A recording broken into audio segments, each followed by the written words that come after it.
Hello students, study आज पे आपका स्वागत है। आज हम आपके लिए लेके आए हैं class 9th matter in our surrounding का पार्ट 2।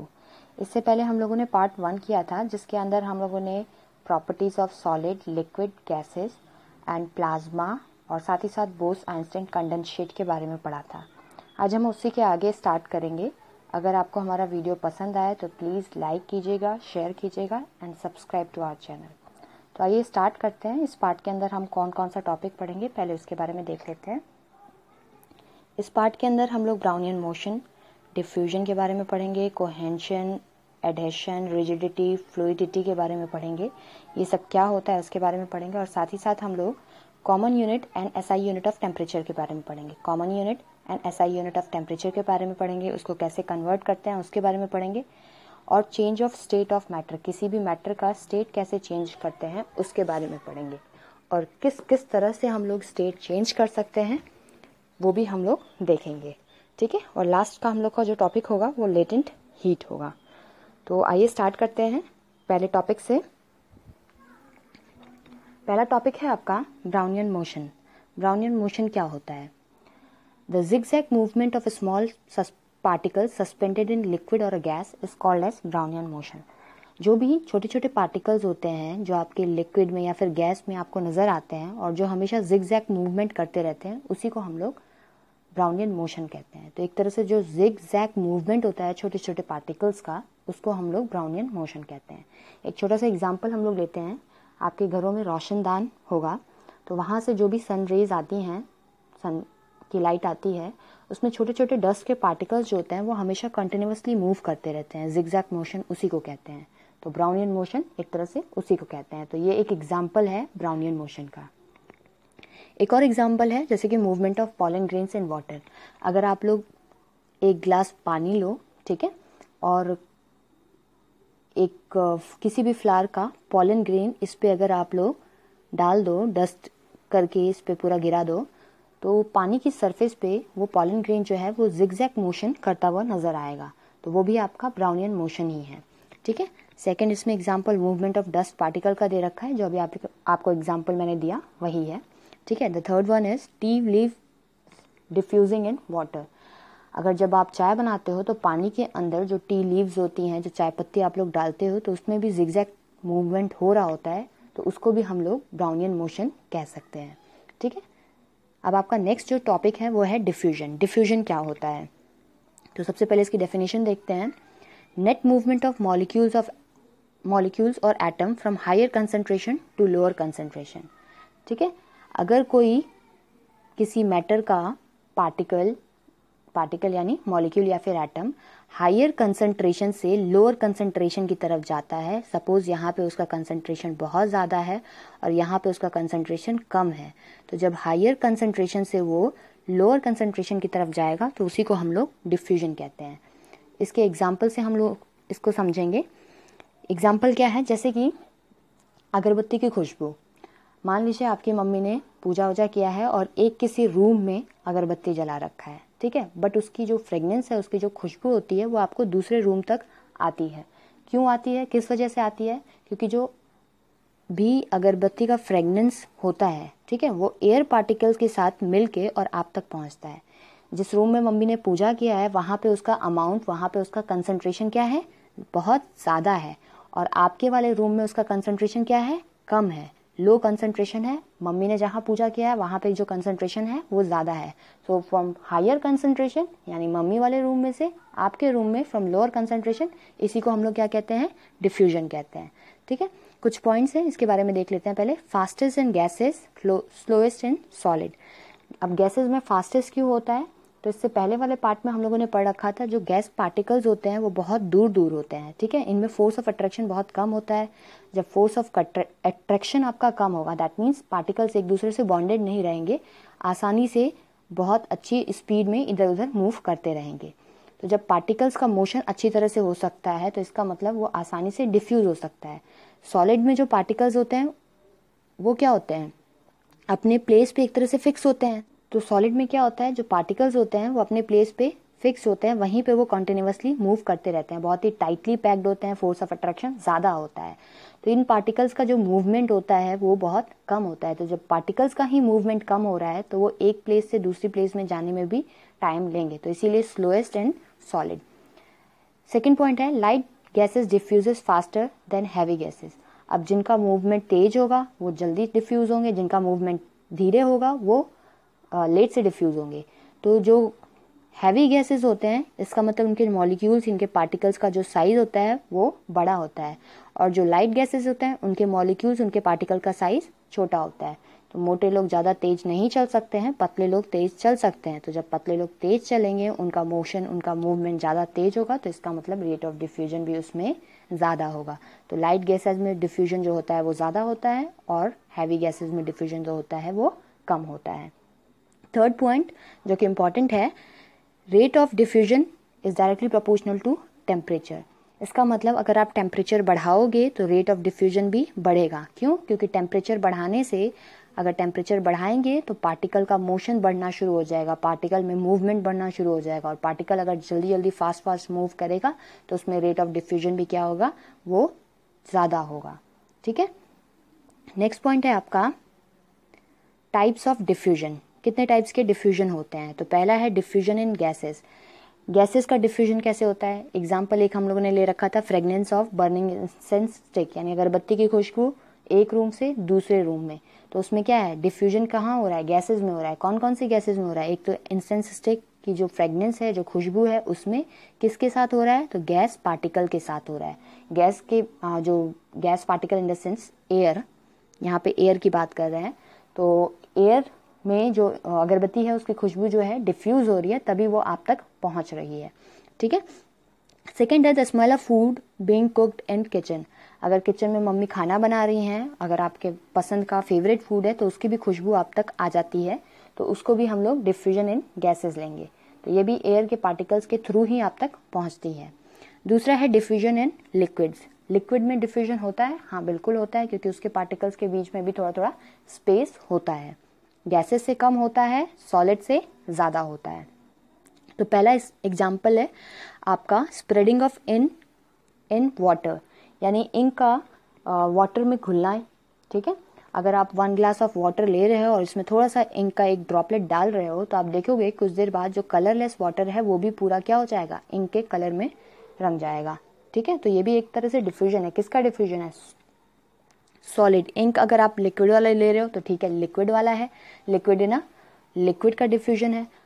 तो इंक पानी का कलर चेंज कर दे रहा है। इसी तरह अगर आप फूड कलरिंग रिएजेंट यूज कर रहे हो, जो खाने फूड में डालते हैं, मिठाई विठाई में बनाते हैं, तो वो भी एक तरह से कलर्ड होता है, और उसको जब हम लोग फूड में डालते हैं, अगर खीर में डाल रहे हैं केसर, तो उसका कलर चेंज हो रहा है, दैट मीन्स डिफ्यूजन वहां पे भी हो रहा है। ठीक है। सेकेंड है spreading of blue colour of copper sulphate in water. अगर पानी ले रहे हैं और उसमें हम लोग कॉपर सल्फेट का ब्लू कलर डाल रहे हैं, ठीक है, कॉपर सल्फेट जो होता है वो ब्लू कलर का होता है, हाइड्रेटेड कॉपर सल्फेट। ठीक है। तो उसको जब हम लोग पानी में डालते हैं तो उसका भी कलर क्या होता है, ब्लू में चेंज हो जाएगा। पूरा जो कलरलेस वाटर है आपका वो ब्लू हो जाएगा। नेक्स्ट एग्जाम्पल है आपका spreading of purple colour of KMnO4। KMnO4 भी जो होता है आपका, उसका जो सब्सटेंस होता है वो पर्पल कलर का होता है। अगर थोड़ा सा या ज़्यादा पानी लेके भी अगर थोड़ा सा मटेरियल उसमें डालते हो तो पूरा पानी आपका पर्पल कलर का हो जाएगा। ठीक है। नेक्स्ट एग्जाम्पल है diffusion of CO2 and O2 in water. पानी में जो एक्वेटिक प्लांट्स होते हैं उनको भी ऑक्सीजन की ज़रूरत होती है, तो जो एटमॉस्फेयर में आपका ऑक्सीजन प्रेजेंट होता है वो पानी में जाता है, ठीक है, डिफ्यूज होता है, जिससे कि एक्वेटिक प्लांट्स एंड एनिमल जो हैं वो ब्रीथ कर सकते हैं, उनका रेस्पिरेशन हो सकता है। नेक्स्ट टॉपिक है आपका डिफ्यूजन इन सॉलिड। जैसे कि हम लोगों ने पहले में ही पढ़ा था कि जो सॉलिड होता है उसमें डिफ्यूजन क्या होता है, वेरी स्लो होता है। क्यों? क्योंकि पार्टिकल्स जो होते हैं वो अपने प्लेस पे फिक्स्ड होते हैं, तो उनमें ज़्यादा मूवमेंट नहीं हो रहा होता है, तो डिफ्यूजन बहुत स्लो होता है। एक एग्जाम्पल दे रखा है स्लो डिफ्यूजन का, chalk particles diffuses into black board.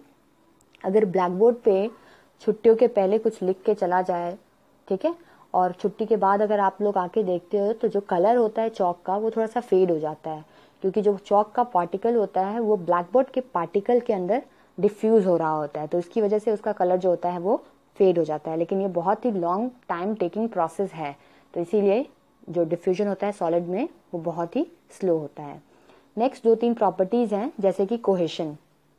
Cohesion किसे कहते हैं? जब एक ही तरह के पार्टिकल्स के बीच में अट्रैक्शन होता है तो उसको हम लोग कोहेशन कहते हैं। ठीक है, मान लीजिए ये वाटर का एक मॉलिक्यूल है, ये H2O का मॉलिक्यूल है, ये H2O का मॉलिक्यूल है, तो इन दोनों के बीच में जो अट्रैक्शन होगा उसे हम लोग क्या कहेंगे? कोहेशन कहेंगे। एडहेशन किसे कहते हैं? मान लीजिए ये वाटर का मॉलिक्यूल है, ठीक है, और यहाँ पे आपका एक ग्लास के अंदर पानी रखते हैं, तो उसके अंदर आप देखोगे पानी अगर पूरा गिरा दोगे तो भी उसके अंदर कुछ पार्टिकल्स वाटर के रह जाते हैं। तो वो किस वजह से रह जाते हैं? क्योंकि ग्लास के सरफेस के पार्टिकल्स का और वाटर मॉलिक्यूल के पार्टिकल्स के बीच में कुछ तो अट्रैक्शन होगा, तभी आपका ग्लास पूरा खाली करने के बावजूद उसमें कुछ ड्रॉप्स आपकी रह जा रही हैं। ठीक है, तो इसको एडहेशन कहेंगे। यानी अगर दो डिफरेंट सब्सटेंसेस के पार्टिकल के बीच अट्रैक्शन है तो उसको क्या कह रहे हैं हम लोग? एडहेशन कह रहे हैं। और अगर दो सेम सब्सटेंस के पार्टिकल्स के बीच में, जैसे वाटर के मॉलिक्यूल्स के बीच में अट्रैक्शन है, तो उसे हम क्या कह रहे हैं? कोहेशन कह रहे हैं। एग्जाम्पल यहाँ पे वही वाला एग्जाम्पल दे रखा है आपको, force of attraction between particles of water molecule, यहाँ पे force of attraction between particles of water molecules and glass. Next आते हैं हम लोग रिजिडिटी एंड फ्लूइडिटी। रिजिडिटी क्या होता है? ये टर्म हम लोगों ने पहले भी यूज कर रखा है सॉलिड्स के लिए, कि सॉलिड को हम लोग रिजिड बुलाते हैं। क्यों? क्योंकि वो अपना जो शेप होता है वो चेंज नहीं कर पाता है। रिजिड यानी ठोस होता है अगर हिंदी में बोला जाए। तो जो सॉलिड होते हैं वो अपना उनकी एक प्रॉपर्टी होती है, जिस properties of solid in which they are restricted to bend और डोंट हैव फ्लेक्सिबिलिटी। यानी किसी भी सॉलिड को दे दिया जाए, आपको वुडन ब्लॉक दे दिया जाए, तो आपके पास इतनी कैपेसिटी नहीं है कि आप उस वुडन के ब्लॉक को आसानी से फोल्ड कर सको या मोड़ सको। तोड़ने की बात नहीं हो रही है, शेप चेंज करने की बात हो रही है यहाँ पे। तो उसी को हम लोग क्या कहते हैं? रिजिडिटी कहते हैं। फ्लूइडिटी क्या होता है? फ्लूइडिटी प्रॉपर्टी होती है गैसेस और लिक्विड्स की, जिसके थ्रू वो फ्लो कर सकते हैं। ठीक है, तो जो फ्लो करने की प्रॉपर्टी होती है उसी को हम लोग क्या कहते हैं? फ्लूइडिटी। तो आपका वाटर भी फ्लो करता है, लिक्विड है, water is an example of liquid, और आपका गैसेस भी फ्लो करता है। ठीक है, नेक्स्ट है आपका common unit and SI unit of temperature. Common unit और SI यूनिट ऑफ टेम्परेचर क्या होता है? तो कॉमन यूनिट ऑफ टेम्परेचर हम लोग उस टेम्परेचर को बोलते हैं जो जनरली हम लोग आम बोलचाल की भाषा में यूज करते हैं। जैसे कि हम लोग रूम का टेम्परेचर बताते हैं। ठीक है, अगर गर्मी बहुत ज्यादा पड़ती है तो हम लोग बोलते हैं कि इतना डिग्री सेल्सियस टेम्परेचर बढ़ गया है। ठीक है, तो जो कॉमन बोलचाल में टेम्परेचर की डिग्री हम लोग यूज करते हैं, टेम्परेचर का यूनिट हम लोग यूज करते हैं, उसको हम लोग क्या बुलाते हैं? कॉमन यूनिट बुलाते हैं। ठीक है, तो जो कॉमन यूनिट ऑफ टेम्परेचर है वो क्या है? Degree Celsius. उसको इस तरह से रिप्रेजेंट करते हैं और लिखते हम लोग, बोलते या लिखते बोलते इस तरह से हैं, डिग्री सेल्सियस के फॉर्म में। ठीक है, सो अब आपका मेल्टिंग पॉइंट और फ्रीजिंग पॉइंट ऑफ आइस क्या है? मेल्टिंग पॉइंट यानी जहाँ पे जो आइस होता है वो मेल्ट होना शुरू होता है। फ्रीजिंग पॉइंट क्या होता है? जहाँ पे वाटर जो होता है वो फ्रीज होना शुरू होता है। तो ये जो दोनों है मेल्टिंग एंड फ्रीजिंग पॉइंट, ये आपका सेम है। यहाँ पे मेल्टिंग पॉइंट ऑफ आइस आप लोग अगर एक्सपेंड फॉर्म में लिख लें तो ज़्यादा बेटर होगा आपके लिए, और फ्रीजिंग पॉइंट ऑफ आइस ना करके यहाँ पे वाटर कर लीजिएगा। ठीक है, melting point of ice and freezing point of water. तो ये कितना होता है? 0 डिग्री सेल्सियस होता है। सुन रखा होगा आपने, 0 डिग्री सेल्सियस पे आपका पानी जो होता है वो बर्फ में कन्वर्ट होता है। तो 0 डिग्री पे ही आपका जो वाटर होता है वो आइस में कन्वर्ट होता है, और 0 डिग्री सेल्सियस पे ही आइस जो होता है वो मेल्ट होके वाटर में कन्वर्ट होता है। इसी तरह बॉइलिंग पॉइंट ऑफ वाटर कितना है? 100 डिग्री सेल्सियस। बॉइलिंग पॉइंट मतलब जब वाटर आपका जो होता है वो लिक्विड से गैसियस फॉर्म में यानी वेपर फॉर्म में कन्वर्ट होता है, तो वो कितना है? 100 डिग्री सेल्सियस है। नेक्स्ट है आपका SI unit of temperature. SI unit क्या है? तो वो है आपका केल्विन। ठीक है, रिप्रेजेंट करते हैं कैपिटल K से। एक पॉइंट है यहाँ पे नोट करने वाला कि all the temperature on this scale are positive. जो जितने भी टेम्परेचर की वैल्यूज होती हैं वो सारी पॉजिटिव होती हैं, नेगेटिव में नहीं होती हैं। ठीक है, यहाँ पे भी हम लोग देख लेते हैं melting point of ice and freezing point of water. इसको फिर अगेन आप लोग वाटर कर लीजिएगा। Melting point of ice and freezing point of water कितना है? 273 केल्विन है। इसका मतलब 273 केल्विन किसके बराबर है? तो 0 डिग्री सेल्सियस के बराबर है। ठीक है, बॉइलिंग पॉइंट ऑफ वाटर कितना है? 373 केल्विन के बराबर है। यानी ये किसके बराबर है? 100 डिग्री सेल्सियस के बराबर है। तो इसको देख के एक जनरल सा फॉर्मूला यहाँ पे हमने नीचे में लिख रखा है, क्या है formula, 0 degree Celsius equals to 273 kelvin, यानी 0 डिग्री सेल्सियस किसके बराबर है, 273 केल्विन के बराबर है। तो इस पे आपके न्यूमेरिकल्स बनते हैं कन्वर्जन ऑफ टेम्परेचर पे, ठीक है। तो केल्विन को डिग्री सेल्सियस को अगर केल्विन में चेंज करना हो तो क्या करेंगे, उसमें 273 ऐड कर देंगे, और अगर केल्विन को आपको डिग्री सेल्सियस में कन्वर्ट करना है तो क्या करेंगे, उसमें 273 सब्सट्रैक्ट कर देंगे। इसी तरह एक एग्जाम्पल लिया जाए तो ह्यूमन बॉडी टेम्परेचर जो होता है नॉर्मली वो कितना होता है, 37 डिग्री सेल्सियस होता है, ठीक है। Human body temperature is around 37 degree Celsius. अब इसको अगर केल्विन में कहा जाए कन्वर्ट करने के लिए तो इसमें 273 आपको क्या करना होगा, ऐड करना होगा। तो आपका टोटल कितना आ जाएगा, 310 केल्विन आ जाएगा, ठीक है। ऐड करके देख लीजिएगा, 310 केल्विन आ जाएगा। तो ये कन्वर्जन है। इसी तरह अगर केल्विन में टेम्परेचर दे रखा है और आपको डिग्री सेल्सियस में पूछ रहा है तो क्या करेंगे, उसमें से 273 सब्सट्रैक्ट कर लेंगे। एक और टेम्परेचर का यूनिट होता है जिसको हम लोग फ़ारेनहाइट कहते हैं, ठीक है, डिग्री फ़ारेनहाइट कहते हैं उसको हम लोग। तो kelvin, degree Celsius, degree Fahrenheit का एक रिलेशन यहाँ पे दिया हुआ है, ठीक है। ये आपके न्यूमेरिकल सॉल्व करने में काम आएगा और ये ज़्यादा इम्पॉर्टेंट आपका है। उससे पहले हम लोग एक चार्ट देख लेते हैं। यहाँ पे केल्विन, डिग्री सेल्सियस और फ़ारेनहाइट के बारे में दे रखा है। जो लोअर स्केल ऑफ टेम्परेचर होता है केल्विन का वो 273 होता है, हायर 373 होता है। डिग्री सेल्सियस का 0 डिग्री सेल्सियस होता है, हायर जो होता है वो 100 डिग्री सेल्सियस होता है। डिग्री फ़ारेनहाइट का 32 डिग्री होता है और अपर स्केल जो होता है वो 212 डिग्री फ़ारेनहाइट होता है। जो नंबर ऑफ डिविजन्स हैं वो 100 होते हैं केल्विन में, डिग्री सेल्सियस में भी 100 होता है एंड फ़ारेनहाइट में इट इज़ अराउंड 180, ठीक है। इस फॉर्मूले को कैसे यूज़ करेंगे, सपोज आपको अगर केल्विन में दे रखा है, पूछा है डिग्री सेल्सियस में कन्वर्ट करने के लिए, तो इन दोनों को लेके आप इक्वेट कर लीजिएगा, ठीक है। अगर फ़ारेनहाइट में दे रखा है एंड देन केल्विन में पूछता है तो इन दोनों फॉर्मूले को लेके इक्वेट कर लीजिएगा। इसी तरह अगर आपको फ़ारेनहाइट में दे रखा है और डिग्री सेल्सियस में पूछ रहा है तो इन दोनों फॉर्मूले को लेके इक्वेट कर लेंगे तो आपको आंसर मिल जाएगा, ठीक है। नेक्स्ट है change of state of matter, यानी जो भी मैटर है, ठीक है, उसका स्टेट हम लोग किस तरह से चेंज कर सकते हैं कि नहीं कर सकते हैं, और अगर कर सकते हैं तो क्या क्या कंडीशंस होंगी जिसकी वजह से इसका स्टेट हम लोग चेंज कर सकते हैं। तो दो कंडीशंस हैं, पहला है बाय चेंजिंग द टेम्परेचर, दूसरा है बाय चेंजिंग द प्रेशर। फिलहाल में हम लोग बाय चेंजिंग द टेम्परेचर लेंगे कि टेम्परेचर चेंज कर करके हम लोग किसी भी मैटर का स्टेट कैसे चेंज कर सकते हैं, उसको सॉलिड से लिक्विड, लिक्विड से गैस कैसे बना सकते हैं। तो ये एक्सपेरिमेंट आप लोगों ने कर भी रखा होगा। एग्जाम्पल के तौर पे ले लेते हैं, जैसे कि वाटर आपने लिया, ठीक है। अगर इसको वाटर क्या है, लिक्विड फॉर्म में है, इसको अगर सॉलिड में कन्वर्ट करना है तो क्या करेंगे, इसको फ्रीज कर देंगे, टेम्परेचर इसका हम लोग क्या कर देंगे, कम कर देंगे, तो ये सॉलिड में कन्वर्ट हो जाएगा। अगर इसका टेम्परेचर बढ़ा दोगे तो किस में कन्वर्ट हो जाएगा, ये गैशियस फॉर्म में कन्वर्ट हो जाएगा, वेपर, वाटर वेपर में कन्वर्ट हो जाएगा। तो टेम्परेचर की वजह से उसको कम ज़्यादा करके हम लोग स्टेट किसी भी मैटर का चेंज कर सकते हैं। तो इसके अंदर हम लोग कुछ टर्म्स हैं जिनके बारे में पढ़ेंगे, जैसे कि मेल्टिंग और फ्यूजन। मेल्टिंग और फ्यूजन दोनों एक तरह से सेम टर्म है, ठीक है। तो मेल्टिंग फ्यूजन होता क्या है, when a solid substance is converted into a liquid, जब सॉलिड लिक्विड में कन्वर्ट होता है उसको हीट करने पे, तो उसी को हम लोग क्या कहते हैं, मेल्टिंग कहते हैं। जैसे आइस है, ठीक है, आइस जो है वो आपका किस में कन्वर्ट हो जाए, वाटर में कन्वर्ट हो जाए, तो कैसे कन्वर्ट होगा, आइस को या तो आप लोग फ्रिज में से बाहर निकाल के रख दो, या फिर उसको आप लोग क्या करो, गैस स्टोव पे रख दो, तो ज़्यादा जल्दी टेम्परेचर बढ़ेगा तो वो आसानी से पानी में कन्वर्ट हो सकता है।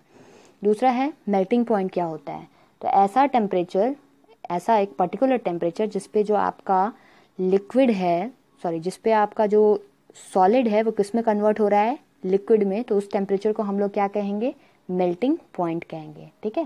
तो particular temperature at which the solid substances is converted into liquid at atmospheric pressure, यानी एटमॉस्फेरिक प्रेशर पे, तो उसको हम लोग क्या कह रहे हैं, मेल्टिंग पॉइंट कह रहे हैं।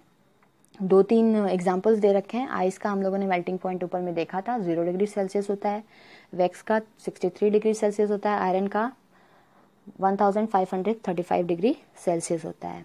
नेक्स्ट है आपका बॉइलिंग। बॉइलिंग क्या है, तो बॉइलिंग आप लोगों ने सुन रखा होगा, जब लिक्विड को हम लोग गैस में चेंज करते हैं तो उसी को बॉइलिंग कहते हैं। ये भी लिक्विड गैस में कब चेंज होता है, जब हम उसको हीट कहते हैं, तो इसी को बॉइलिंग कहते हैं। बॉइलिंग पॉइंट क्या है आपका? Temperature at which liquid boils, ऐसा पर्टिकुलर टेम्परेचर जब आपका लिक्विड जो है वो बॉयल होना स्टार्ट होगा, उसी को हम लोग बॉइलिंग पॉइंट कहते हैं। तो कुछ बॉइलिंग पॉइंट यहाँ पे दे रखा है, जैसे कि अल्कोहल का दिया हुआ है 78 डिग्री सेल्सियस दे रखा है, मरकरी का दे रखा है। मरकरी का बॉइलिंग पॉइंट कितना होता है? 357 डिग्री सेल्सियस होता है, और उसी तरह वाटर का 100 डिग्री सेल्सियस होता है। नेक्स्ट पढ़ते हैं व्हाट इज कंडेंसेशन। कंडेंसेशन क्या होता है? Changing of a gas into a liquid bye cooling. जब गैस को हम लोग लिक्विड में कन्वर्ट करते हैं ठंडा करके, तो उसी को हम लोग क्या कहते हैं? कंडेंसेशन कहते हैं। जस्ट फॉर एग्जाम्पल, अगर आप लोग पानी गर्म कर रहे हो और उसके ऊपर एक ढक्कन डाल के गर्म कर रहे हो, तो अगर आप कुछ देर बाद ढक्कन को रिमूव करते हो तो देखते हो, क्या देखते हो कि उसके जो अंदर वाला पार्ट है वहाँ पे आपको वाटर की ड्रॉपलेट्स नज़र आती हैं। ठीक है, छोटी छोटी बूंदें वहाँ पे नज़र आती हैं। तो ये क्या है? वाटर आपने यहाँ पे रखा था, वाटर आपका किस में कन्वर्ट हुआ? गैस में कन्वर्ट हुआ। अब गैस को स्केप करने की जगह तो मिली नहीं, तो वो इस कैप के ढक्कन के अंदर वाले सरफेस पे गया और वहाँ पे जाके कंडेंस हो गया, ठंडा हो गया। तो वो किस में कन्वर्ट हो गया? जब ठंडा हो गया तो वो गैस जो है वो किस में कन्वर्ट हो गया? लिक्विड की ड्रॉपलेट्स में कन्वर्ट हो गया।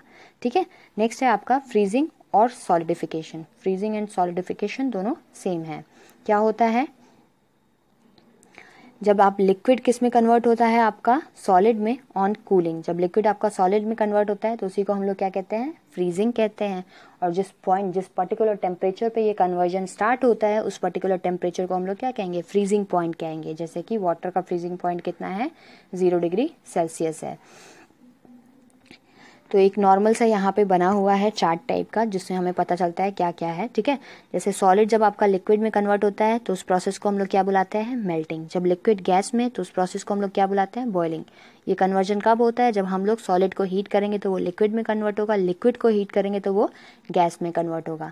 जब गैस को हम लोग कूल करेंगे तो उस प्रोसेस को क्या कहते हैं? कंडेंसेशन। और वो किस में कन्वर्ट होगा? लिक्विड में कन्वर्ट होगा। लिक्विड को जब हम लोग कूल कहते हैं तो वो सॉलिड में कन्वर्ट होगा, और प्रोसेस को क्या कहेंगे? फ्रीजिंग पॉइंट कहेंगे। ठीक है, नेक्स्ट है आपका लेटेंट हीट। लेटेंट हीट क्या होता है? तो सबसे पहले तो लेटेंट टर्म का मतलब क्या होता है? लेटेंट टर्म का जो मतलब होता है वो होता है हिडन।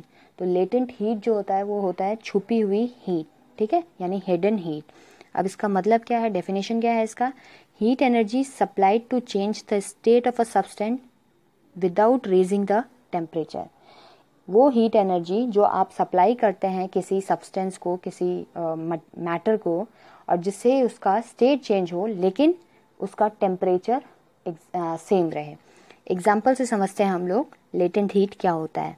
सपोज अगर आपने पानी लिया है और उसको आप लोग बॉयल कर रहे हो। ठीक है, पहले वाटर लिया, इसके अंदर आप लोगों ने एक थर्मामीटर डाल दिया।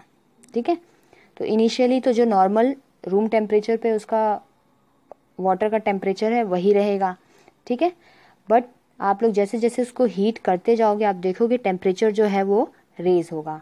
सपोज मान लीजिए अगर रूम टेम्परेचर आपका 25 डिग्री सेल्सियस है, ठीक है, तो वाटर का भी टेम्परेचर इनिशियली क्या होगा? 25 डिग्री सेल्सियस होगा, अगर रूम टेम्परेचर पे ही आप लोगों ने ले रखा है वाटर, तो ठंडा नहीं लिया है या गर्म नहीं लिया है। तो जब आप उसे हीट कर रहे हैं तो वो 25 डिग्री सेल्सियस से 26, 27 और ऐसे ऐसे बढ़ता जा रहा है। एक पॉइंट आएगा 100 डिग्री सेल्सियस जहाँ पे ये आके रुक जाएगा, थर्मामीटर पे टेम्परेचर इंक्रीज नहीं होगा। ठीक है, उसके बाद आप लोग भले ही कितनी भी हीट दे दो, ये 100 डिग्री सेल्सियस के बाद इसका टेम्परेचर नहीं बढ़ेगा। अब टेम्परेचर क्यों नहीं बढ़ रहा है? क्योंकि 100 डिग्री सेल्सियस पे हम लोगों ने देखा कि ये क्या है? बॉइलिंग पॉइंट ऑफ वाटर है। 100 डिग्री सेल्सियस पे जो वाटर है वो किस में कन्वर्ट होना शुरू हुआ है? वेपर में कन्वर्ट होना शुरू हुआ है। ठीक है, तो स्टेट जो है इसका चेंज हो रहा है विदाउट चेंजिंग इन टेम्परेचर। तो इसी को जो भी what ever the extra amount of heat, जो भी एक्स्ट्रा अमाउंट ऑफ हीट आप लोग यहाँ पे दे रहे हो, जिसकी वजह से जो वाटर है वो वेपर में कन्वर्ट हो रहा है, लेकिन टेम्परेचर आपका कांस्टेंट है, उसी एक्स्ट्रा अमाउंट ऑफ हीट को हम लोग क्या कहेंगे? लेटेंट हीट कहेंगे। ठीक है, और जब ये आपका जो भी वेपर कन्वर्ट है हुआ है यहाँ पे, इसको जब आप लोग कंडेंस करोगे या कूल करोगे, इस वेपर को जब आप लोग कूल करोगे, एक सेकंड फिर से बना लेती हूँ आप लोग के लिए। जो वाटर आपका कन्वर्ट हो रहा था किस में? वेपर में। ठीक है, तो what ever the extra amount of heat यहाँ पे आप लोग दे रहे थे, वो किस में कन्वर्ट हो रहा था, वो यूज हो रहा था किस में, वाटर को वेपर में कन्वर्ट करने के लिए, ठीक है। थर्मामीटर का टेम्परेचर जो था वो इंक्रीज नहीं हो रहा था। लेकिन जब ये कलेक्टेड वाटर वेपर है, जो यहाँ पे भाप बनी है, उसको अगर आप कलेक्ट करोगे और उसको कंडेंस करोगे यानी उसको ठंडा करोगे, तो ये किस में कन्वर्ट होगा, लिक्विड में कन्वर्ट होगा। तो ये हीट अमाउंट रिलीज करेगा। तो जितना यहाँ पे extra amount of heat energy लिया था, जिसे हम लोग लेटेंट हीट कह रहे थे, इतना ही एक्स्ट्रा अमाउंट ऑफ एनर्जी ये रिलीज करेगा, तब जाके ये जो वेपर है ये किस में कन्वर्ट होगा, लिक्विड में कन्वर्ट होगा, ठीक है। तो 2 टाइप्स ऑफ लेटेंट हीट होता है। कौन कौन से होते हैं, पहला है आपका लेटेंट हीट ऑफ फ्यूजन, ठीक है, दूसरा है लेटेंट हीट ऑफ वेपराइजेशन। अब लेटेंट हीट ऑफ फ्यूजन क्या होता है, फ्यूजन हम लोगों ने पढ़ा ऊपर, किसको कहते हैं, मेल्टिंग को कहते हैं। तो जब सॉलिड आपका लिक्विड में कन्वर्ट होता है, तो जो भी एक्स्ट्रा अमाउंट ऑफ हीट वहां पे रिक्वायर्ड होती है स्टेट को चेंज करने के लिए, उसी को हम लोग क्या कहते हैं, लेटेंट हीट ऑफ फ्यूजन कहते हैं। एक प्रॉपर डेफिनेशन देखा जाए तो क्या है, amount of heat in joule per KG. Joule जो है वो यूनिट है आपकी एनर्जी की, ठीक है। Amount of heat in joule per kg required to convert 1 kg of solid to liquid without change in temperature is called as latent heat of fusion। यानी solid को लिक्विड में कन्वर्ट करने के लिए जो भी हीट अमाउंट लगेगी किसमें, जूल पर केजी में, उसी को हम लोग क्या कहेंगे, लेटेंट हीट ऑफ फ्यूजन कहेंगे। एक एग्जांपल दे रखा है latent heat of fusion of ice का, वैल्यू कितना है, 3.34 इंटू 10⁵ जूल पर केजी, ये वैल्यू है latent heat of fusion of ice. यानी जब आइस को लिक्विड में कन्वर्ट करेंगे तो इतना अमाउंट ऑफ हीट की रिक्वायरमेंट होगी, तभी जाके वो कन्वर्जन आपका हो पाएगा, ठीक है। नेक्स्ट आते हैं हम लोग latent heat of vaporisation. Latent heat of vaporisation क्या होता है, तो ये भी क्या है, वेपराइजेशन यानी वेपर में कन्वर्ट करना। तो जब आपका लिक्विड किस में कन्वर्ट हो रहा है, गैस में कन्वर्ट हो रहा है, तो उसी के दौरान जो भी extra amount of heat use होगा, उसी को हम लोग क्या कहेंगे, लेटेंट हीट ऑफ वेपराइजेशन। इसी का एग्जांपल लेके अभी ऊपर में आपको बताया था कि वाटर है, उसको बॉयल कर रहे हैं, वो किस में कन्वर्ट हो रहा है, वेपर में कन्वर्ट हो रहा है। अगर प्रॉपर डेफिनेशन देखी जाए तो क्या है, amount of heat in joule per KG required to convert 1 kg of liquid to gas without change in temperature. यानी 1 kg लिक्विड को गैस में कन्वर्ट करने के लिए जो अमाउंट ऑफ हीट आपका लगेगा जूल पर केजी में, उसी को हम लोग लेटेंट हीट ऑफ वेपराइजेशन कहते हैं। नेक्स्ट है आपका सब्लिमेशन। सब्लिमेशन क्या होता है, ये भी एक इम्पॉर्टेंट टॉपिक है आप लोग का, sublimation. Changing of solid directly into vapour. जब कोई सॉलिड सब्सटेंस डायरेक्टली आपका वेपर में, अभी हम लोगों ने देखा सॉलिड किस में चेंज हो रहा था, लिक्विड में चेंज हो रहा था, देन वो आपका वेपर में चेंज हो रहा था। लेकिन जब सॉलिड आपका डायरेक्टली वेपर में चेंज हो जाए तो उसी को हम लोग क्या कहते हैं, सब्लिमेशन कहते हैं, ठीक है। सॉलिड आपका डायरेक्टली किस में चेंज हो रहा है, वेपर में, या फिर वेपर डायरेक्टली आपका सॉलिड में चेंज हो तो उसको भी हम लोग सब्लिमेशन कहते हैं, ठीक है।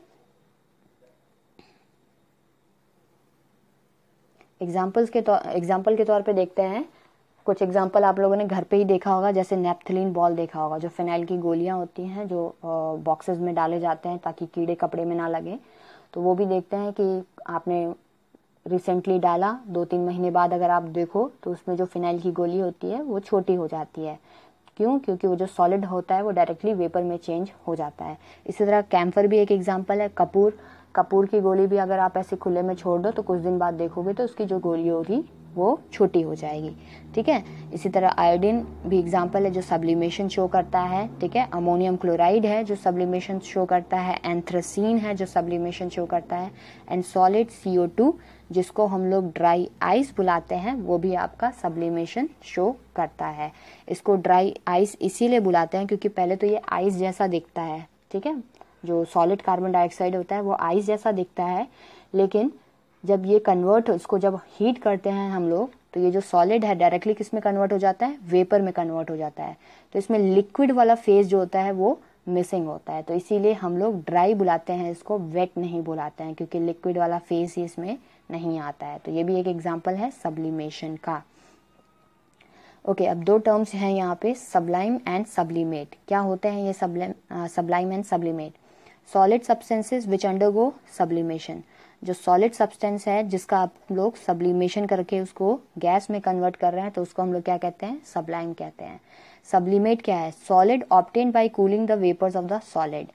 मान लीजिए इसका वेपर बनाया, ठीक है। अब इसके वेपर्स को ठंडा करके जब आप सॉलिड बना रहे हो तो इसको हम लोग क्या कहेंगे, सब्लिमेट कहेंगे। तो ये 2 टर्म्स हैं जो पता होने चाहिए। नेक्स्ट है आप लोग का states of matter triangle.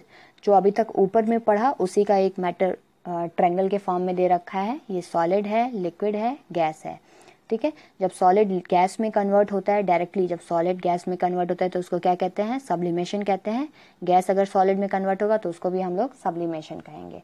Gas जब आपका लिक्विड में कन्वर्ट होता है, ठीक है, गैस यानी वाटर वेपर आपका लिक्विड में कन्वर्ट हो रहा है, वाटर में कन्वर्ट हो रहा है, तो उस प्रोसेस को क्या कह रहे थे, कंडेंसेशन कह रहे थे।